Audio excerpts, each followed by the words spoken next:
Hello, I'm Jerome Glenn. I'm the co-founder and executive director of the Millennium Project, founded in 1996.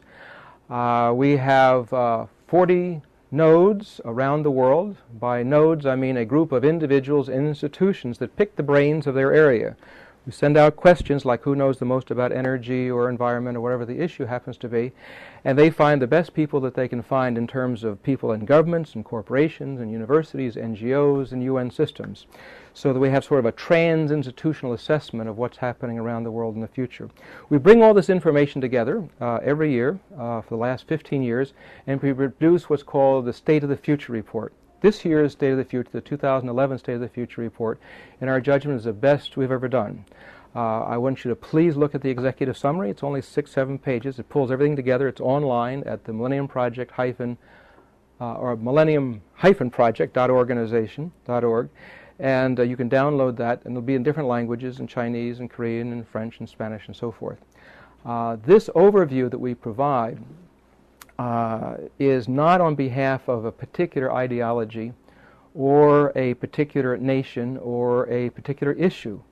We have needed a global think tank on behalf of us human beings, not on behalf of any of these particular sectors. The World Bank does it in terms of economics. World Health does it in terms of health, of course. The Millennium Project tries to do an overview of the planet, how we're doing in general. So we're as interested in the future of the arts as we are on how to counter organized crime or environment or ethics. We have 15 global challenges that we take a look at, and then we have a State of the Future report that gives a report card of how we're all doing in terms of what people have assessed around the world are important to measure about the future. This is the State of the Future Index.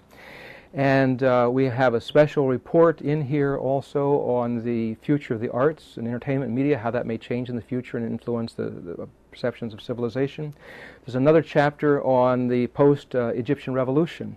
There's an ongoing assessment by Egyptians going on right now that we stopped to pull out where we were at that point, and we put it in the State of the Future, but it's an ongoing assessment of what are the priorities, what the government wants to do, what the people wants to do, how things can go well, how things can get messed up in the revolution.